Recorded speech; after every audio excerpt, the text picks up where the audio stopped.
Welcome to Creative Innovators with Gigi Johnson. Today's guest is Tanya Katan. And you either have heard about her and think she is phenomenal, or you haven't heard of her yet. So I'm glad to be introducing her creative trespassing to your vocabulary. I first heard her at the WDS main stage a couple of years ago, bought her book, Creative Trespassing, dog-eared it, and just read it again before she came on the show.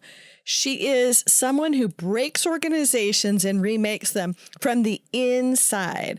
She works with large organizations or significant organizations and helps them look at the contradictions in their own companies. Her background is in theater and is in coming into organizations and figuring out a different way to look at anything from the signs on the wall to the habits in the hallways and helping them break free on their own to look at things from a whole different lens. She has a new class that she's been launching in a new membership product. We'll talk about that at the end, but enjoy listening to Tanya talk about the world according to Tanya Katan.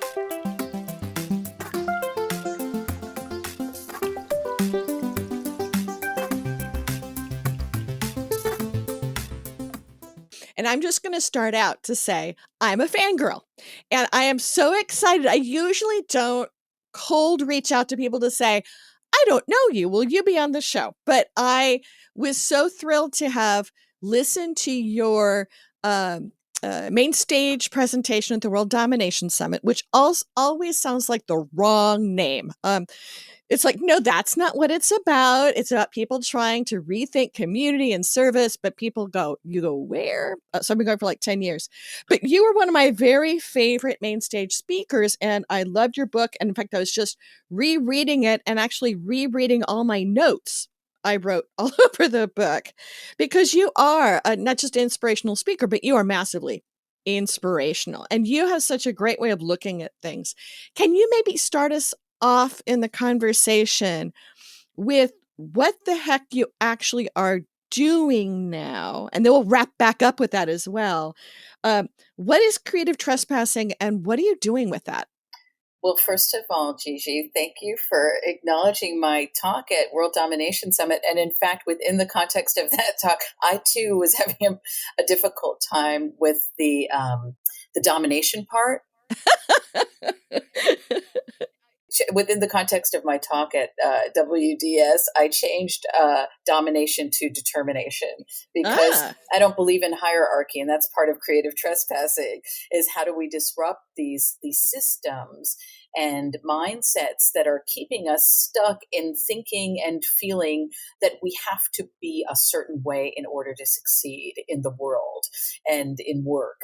And in fact, the opposite is totally true. And I know this because I have used myself as a test case and also worked with lots of people in my long career, and how valuable it's been to bring in notions from the outside, or our outsiderness, our flaws, our fears, our scars, into, buttoned up, uptight, rigid workspaces, work cultures, and life, and disrupt those systems so that we can invite everyone in to participate with more creativity, innovation, and imagination. And that's kind of been my jam. I come from theater as a more formal way of learning and looking at the world, and playwriting more specifically. And so what I've done with that is I actually go into major and minor corporations, like, Fortune 500 companies, as well as arts organizations and universities around the globe.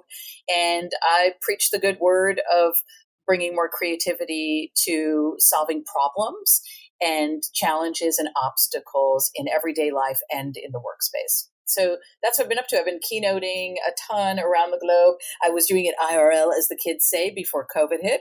And now I'm delighting in learning how to disrupt virtual speaking. And it's so much fun for me. It's unfair.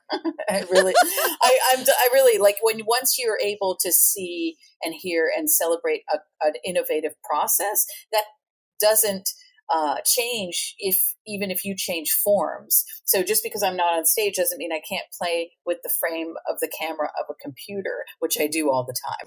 So this makes me so happy because I have been pushing and challenging people on this for months now, is that people seem to think that they're supposed to sit in the center of this little static box, ignore the mise-en-scene of it, and somehow have the perfect home behind them. And not that this is a window we can play with, and that you can play on your side, I can play on my side, and people seem so stuck. Yes. Well, and that's it. I learned about creativity and studied it from, the 90s onward. And there's a seminal study that you probably know, and your listeners probably know. It's Patricia Stokes talking about the how constraints are actually fuel for creativity.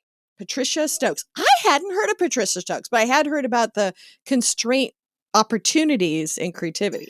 Yeah, so what she proved early on, look it up, is that we are sort of born with this innate ability to solve problems, like everyday problems, with creativity. And by creativity, I mean imagination. If you can't figure out one way of doing it, figure out another. And we're all born with that. The problem is over time, these systems that are keeping us stuck have taught us not to trust our instincts, not to follow our imagination, but in fact to stay stuck.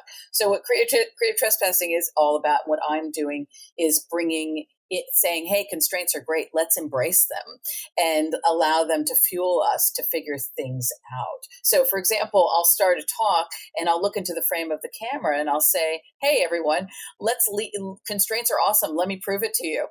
See that frame? See how little it is? Let's leave it and enter the frame in an entirely new way. And you'll have people leave the frame and then come and they'll do like the imaginary steps downward where they're like stepping on an escalator, or they'll pop up, or they'll dance into the frame. And so now they see a constraint as a wonderful opportunity to play and to use your imagination. And one of my friends did that with having a cooking class where everyone dragged their cameras into the kitchen and were cooking and drinking from different angles and making ravioli from scratch and seeing how different you could be cooking, but still all cooking ravioli and getting fairly drunk. Thinking about ways to do things differently. It's interesting because we're such storytelling people at the same time that we think there's a story and then we get stuck in that story instead of breaking the story.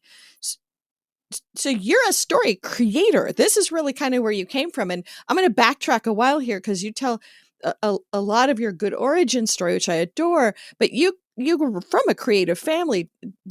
Were you limited by things with your family, or did they really help you see this as a broader space? There were no limits in my family. And actually I had the opposite. Instead of constraints, I had sort of like wild parents who were just figuring it out.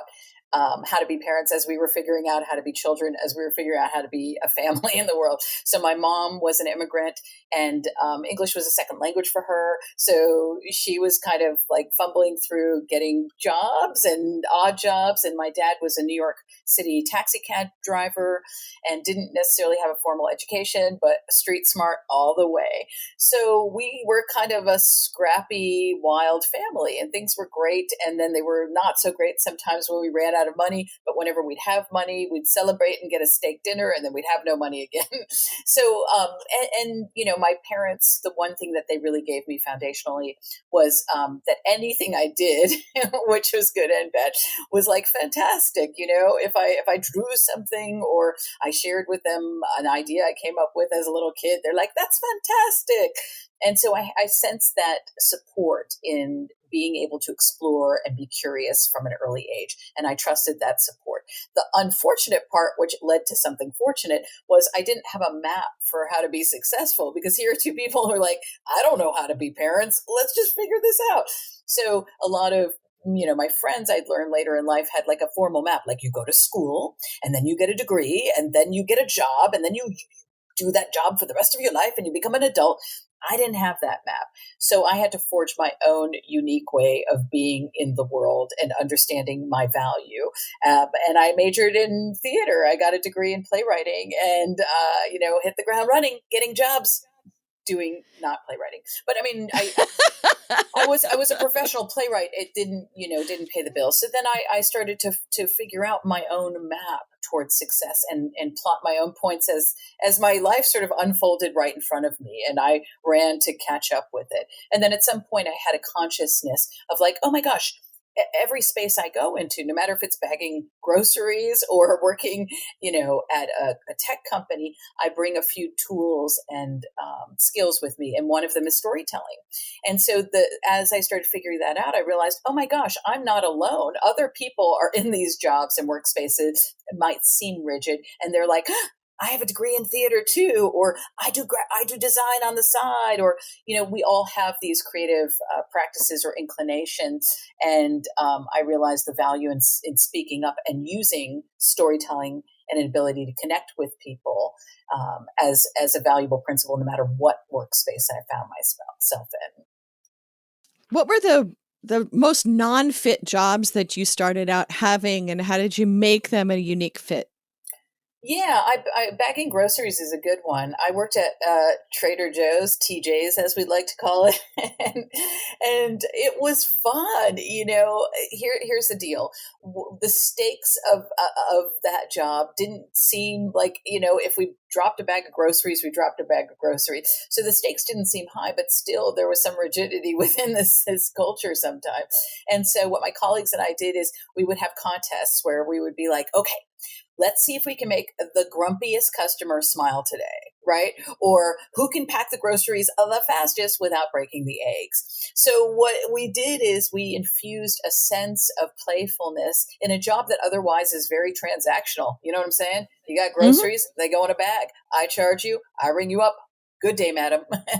And so I found ways to find playful, creative ways to make not only the time pass, in a way, but for it to be a more joyful and creative pursuit than just sticking stuff in a bag.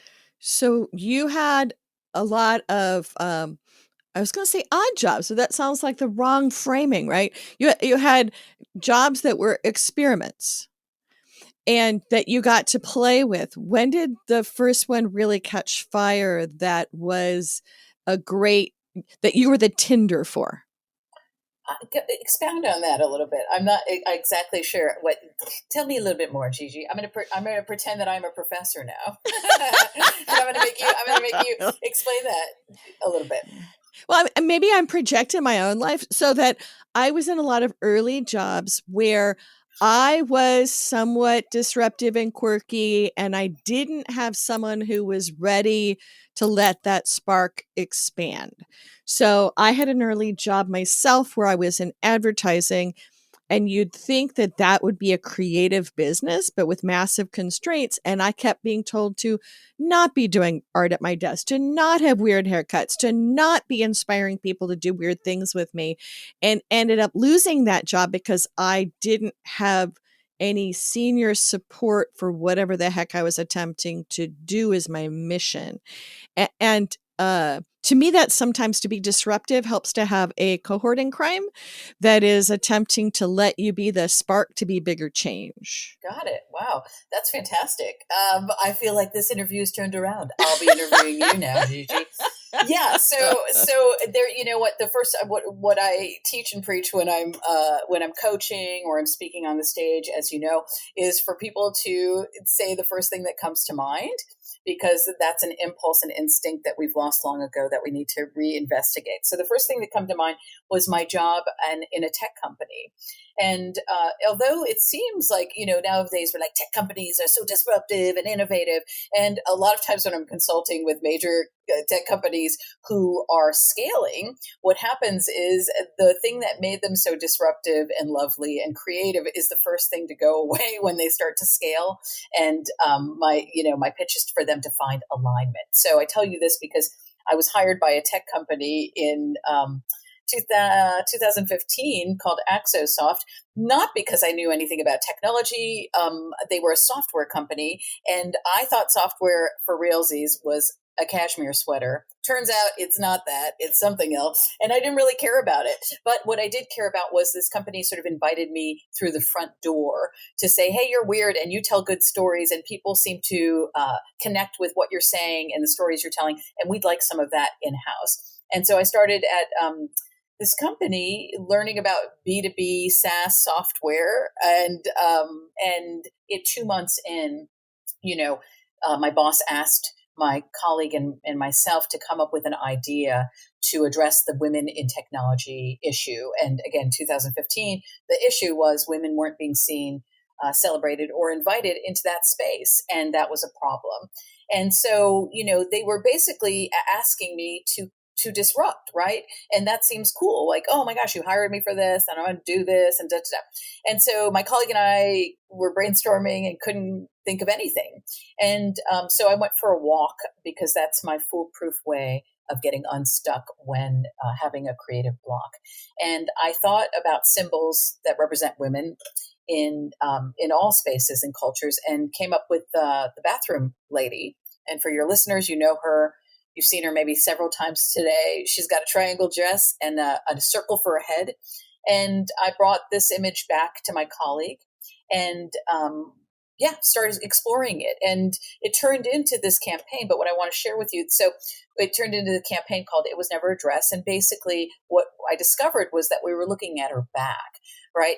She seemed to be wearing a dress, but if you flipped her around, she was wearing a cape this whole time. And that shift in consciousness was like a moment for all of us in the company. And so we created this It Was Never a Dress campaign, which was a sticker. And I gave a talk about gender equity at a Girls in Tech conference. And while we were creating this campaign, you might think to yourself, and millions of people have seen it, your listeners have seen it, that, oh my gosh, how cool. Everybody must have been on board for this, like disruptive, yay.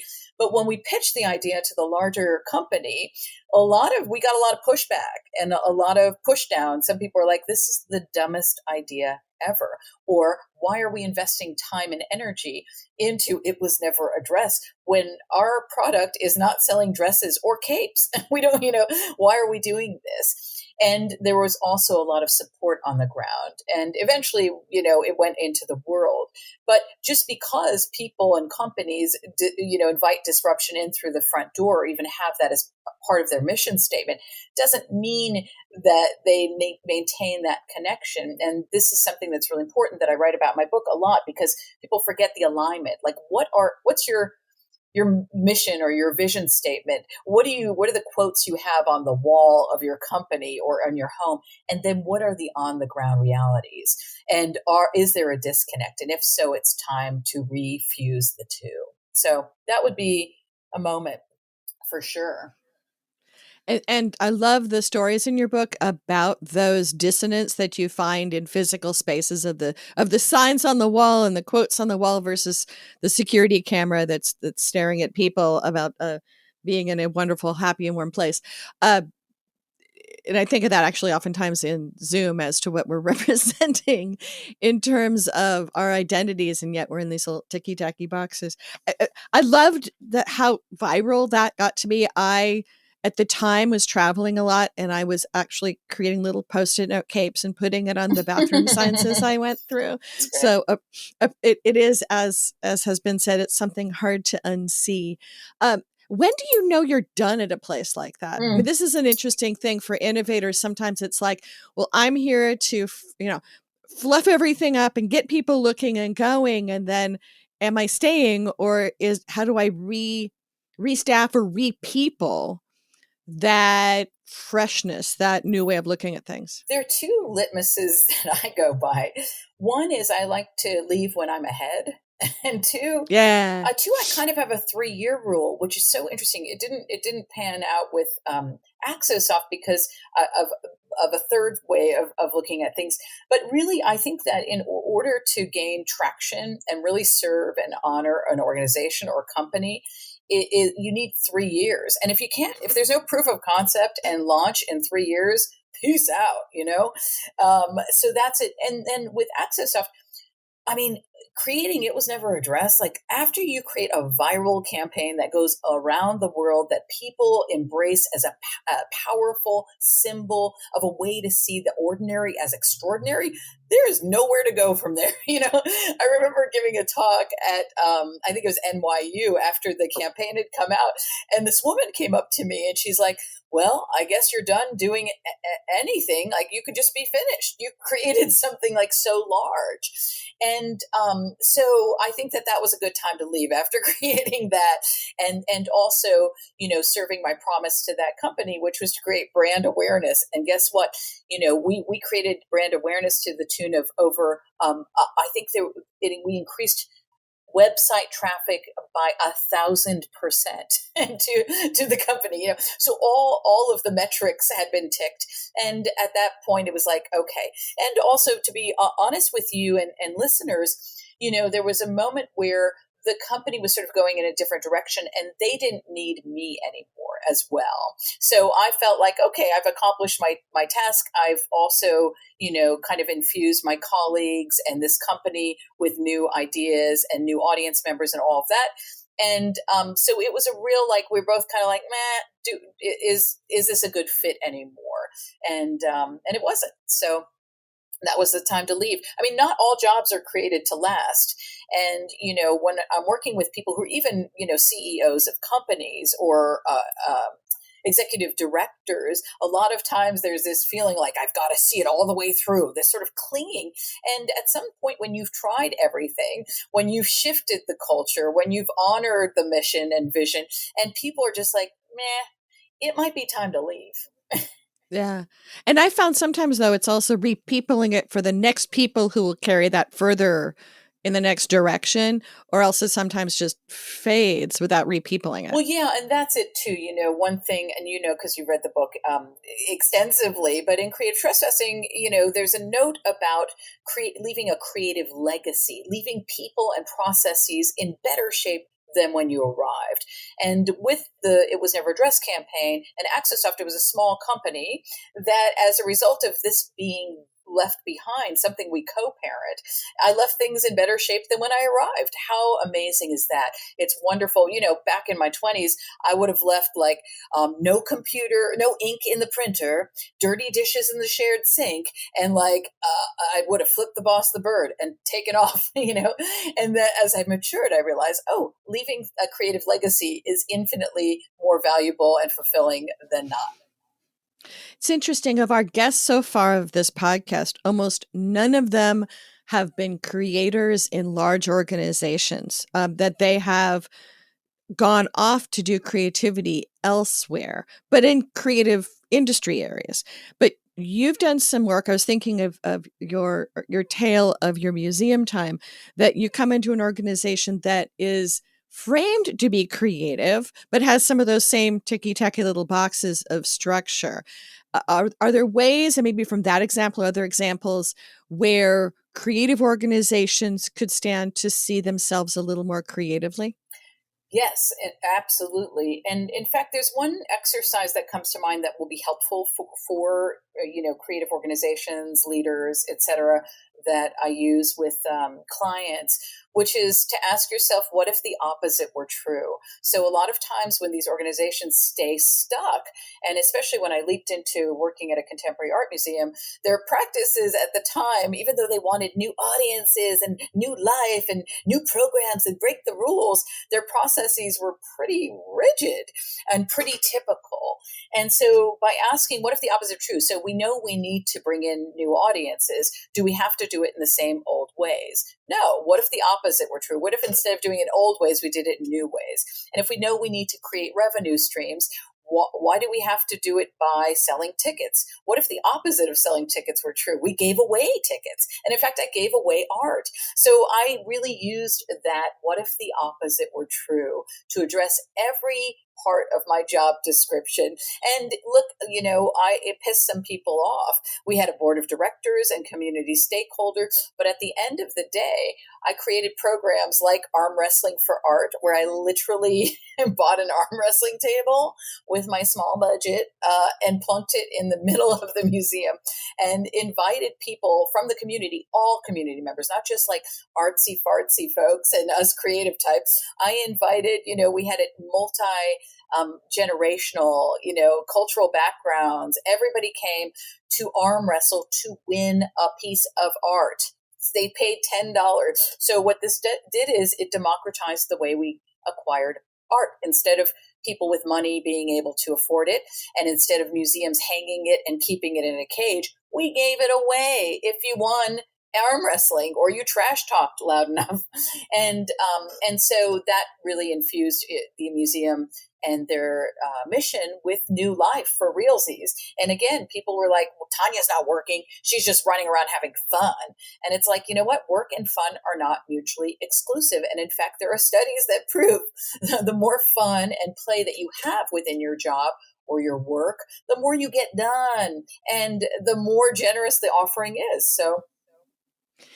So I guess a mental sidestep with what if the opposite were true? Are you a fan of Byron Katie's work? Oh, I don't know. She's not one of the people. I know her work very light. I'm more of a Pema Chodron kind of focus. I like my Buddhism with my teachers. I like Thich Nhat Hanh. So those are more of the people that I respond to. So I don't know her work enough to comment on it, but I know a lot of people who really connect to her teachings. Yeah, and actually it's called The Work, which is kind of interesting because she takes this into a personal level. And a lot of people tend to think about personal stories, but they don't think about organizational stories, and that organizations are bundles of stories that are all hung up on each other and self-connecting. And so it's great that you play with organizational stories. Are you working to help people see their own stories, or are you being the lens to show them a different way to see their stories? Both. It depends on the context. So when I'm giving a keynote talk at a summit, as you saw me at WDS, or giving a keynote talk at like Expedia or Uber, what I try to do is to show and not tell. It's something that I learned, and I'm sure you teach your students as well, in creative writing. Telling a story is, hey, you guys need to really accelerate your efforts. And it seems like you could touch on here, and there. Showing a story is, let me tell you about a time I was in a car with an Uber driver who's driving so fast. And I know you want to, and I told this story actually at Uber, and they were all their engineers, and they brought me in because they're interested in accelerating with more creativity. And I didn't tell them, hey, go faster. I showed them what it looked like to be driven by an Uber driver who was so concerned with getting there as fast as he could that we almost died in the process, and showed them what it felt like to be on that treacherous journey, and then what it felt like when we slowed down and we stopped, and and they were like, so by sharing and showing a story, what I'm asking the audience is to have invite them in to have an emotional response rather than an intellectual one. And as we all know in the creative arts, and those of us who teach or coach or consult, is that those are the stories or the ideas that stick, are the ones that we have an emotional response to, or that resonate with us in our bodies. And so in that context, I'm showing a story. And then within coaching, my job and consulting is to bring out your stories, is to show you, and to pinpoint the areas in your story where you have accelerated, or you have done something so extraordinary and you can't see it because you're so close to it. So it's once you see your story, then you can rewrite it, you can reimagine it, but you have to see it first. So that's my job. So to answer your question, yes, both.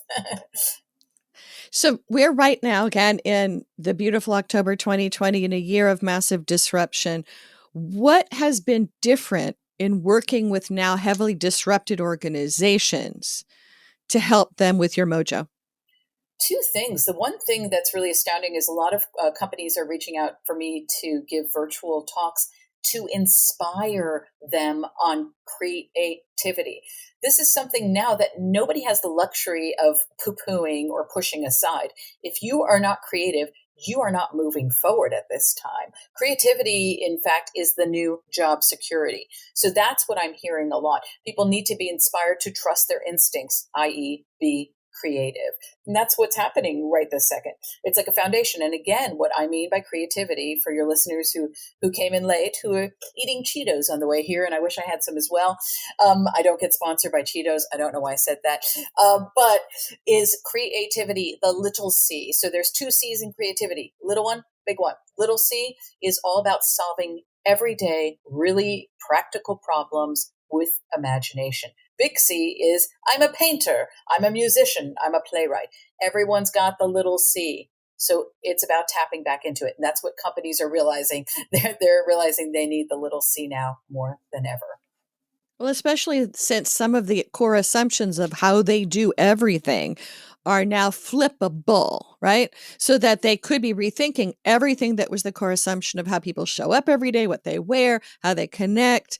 And yet they want to hold on to some of the existing rituals to have some sense of who they are. But it's time to maybe flip the script. Absolutely. And in fact, I was giving a talk to ADP for their they're on your checks perhaps, and giving a talk about one of the areas that they were focusing on with their sales team is that now there are people who have been working there for a long time, and these new fast tech processes that they need, there's a little resistance to them, right? And this has been like throughout time, right? And I'm not a fan of technology. I was the rigid person who's like, I don't want to do that technology. I hate software. But it helps them advance and connect with their humans. And so I said, well, maybe you can offer them a real analog way to get behind this technology instead of fighting it, instead of going like the opposite. We need to give you more tech, even though it's freaking you out as a sales team. What if you gave them less tech? What if you gave them an opportunity to send their customers a check, a physical check that says, I want to check in with you. So here's my number. Give me a call when you're feeling like this is too uncomfortable for you to understand. So using the materials and tools we have in-house in an innovative way is also exciting as well. So don't poo-poo analog, don't poo-poo technology, find new ways to turn them on their heads and invite more of your clients and audiences in. And then you have a new tech or process now where you now are offering classes. Can you share how that's working, what your own insights and ahas are, and what you invite people to? Well, first of all, because there might be academics, I am not an academic. These are the opposite of academic classes, unless they're taught by Gigi or my wife, Angela, who's a professor. So I had to adapt really quickly, right? COVID hits, and then it's like all my revenue from public speaking and some coaching and consulting slowed down for a second because people needed to catch their breath and figure out what happens next. Virtual speaking starting to come back. Yeah. But in the meantime, I couldn't wait. I started creating online classes and memberships. So one class that I have right now is called Creative Trespassing, the MAP. And it's all about transforming limiting beliefs and mindsets into unlimited creative possibilities and solutions so that you create your own map towards your own version of success. And I've created videos and downloadable worksheets for people to do it at their own pace. And I have to say, we went through the first cycle of it. And what I learned was people needed this right now, because the big question I ask everyone, the first video in Creative Trespassing, the map, I turn to the camera and I quote from Mary Oliver's poem, A Summer's Day, what is it that you want to do with your one wild and precious life? Because this is the moment that we ask that. All of us who are listening and who are doers and thinkers and dreamers, we're like, I want to write my book. I want to launch my podcast. I want to launch a business, but I'm waiting. What are you waiting for? a pandemic, here it is. Yeah. So, that's what I learned is a lot of people had been waiting for something. And so providing them with this online course, and it's DIY, and the videos are really fun because they were fun to make. And I have special guests in the videos, and the worksheets are really playful. They're loving it. And they love two things in particular. One is the idea behind it, which is do one thing instead of no things or nothing, because a lot of high achievers are taking the course and giving me feedback. I'm a high achiever as well. And it's like we have a tendency to have all these lofty ideas, like I'm going to write a book, I'm going to do this, and then we get overwhelmed and do nothing. So the principle and foundation is to just do one thing a day. And that accumulates. Those small articulated gestures over time amount to a book, to a business, to an organization, to an entire life. And then the other thing I am doing is a membership, which I haven't launched publicly. I don't know when this is going to go out. You don't have to cut it because by the time this goes out, it'll be available for everyone. But it's a creative trespassing membership where, kind of like Facebook, you can chat, but it's better than Facebook and less restrictive. You can chat with each other every day. And then also I have live monthly coaching meetings with me where we're going to Zoom it out so I can see people in real time and space. I'm going to bring in special guests who are my friends who are TED speakers, thought leaders from around the globe, and also, New York Times bestselling authors, which I'm really excited to leverage my relationships finally. And they get all kinds of goodies and tools to create whatever they want to create at this time or any uncertain time so that they can move forward in their lives. So the Creative Trespassing membership, I'm super stoked about. Excellent. It is a time for finding other kindred spirits. So I'm glad that you're doing that. That's great. We are at the end of our conversation. Is there anything we have not yet talked about that you would want to tuck in before we close out? No, I think this was totally comprehensive. And I love that you're having a podcast dedicated to innovation. And I just want to say that everybody here is an innovator, and how you choose to use that superpower is up to you. So the only thing I advise is to choose to use it as opposed to let it atrophy and go away. You are needed now. You are needed in the world. You are needed in your community. And so please take flight, and we need you. And if you want to connect with me, you can find me on TanyaKatan.com, TANIA Katan, KATAN.com. That's where my courses are. And you can also email me directly or follow me on Instagram, where I'm the unreal Tanya Katan. I repeat, the unreal Tanya Katan, because Tanya Katan was taken by a woman with children, and I didn't want her children to have to go to therapy, so I just renamed. I've got to do enough therapy for all children everywhere. So yeah, and I invite you to, follow me and comment, engage in a conversation. I love having conversations with people on social media, and I will respond to every email, I promise. Tanya, thank you for joining us today. A real pleasure. Thank you for having me, Gigi. So there we have Tanya. I'm excited to learn more about her new membership program. I've been watching about her new class, and I just love her book and what she does. She really gets you to think a bit differently about the normal things in your quote-unquote normal organizations.